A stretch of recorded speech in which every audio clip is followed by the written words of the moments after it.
Guys, আমরা আছি এখন চট্টগ্রাম পিজ্জা বার্গে। আবার সেলিব্রিটি ভাইয়ার সাথে দেখা।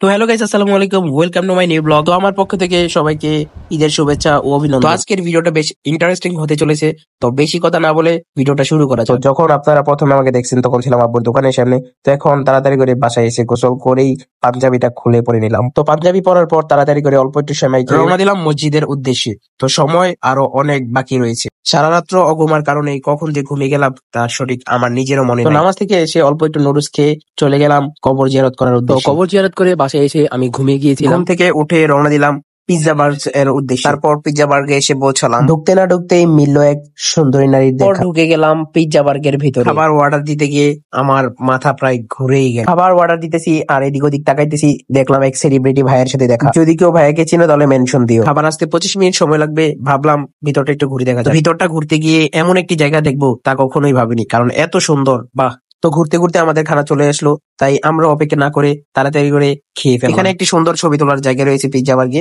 তো আমিও গিয়েছিলাম ছবি তোলার জন্য। গিয়ে দেখি শুধু কাপল আর কাপল। তো অনেকক্ষণ কাপলের পিছে ঘোরার পর ফাইনালি ছবি তোলার একটু জায়গা পেলাম। তো গাইস, আজকের ভিডিওটা এতটুকুই। নেক্সট ভিডিও আসার আগ পর্যন্ত সবাই ভালো থাকবেন। আসসালামু আলাইকুম, আল্লাহ হাফেজ।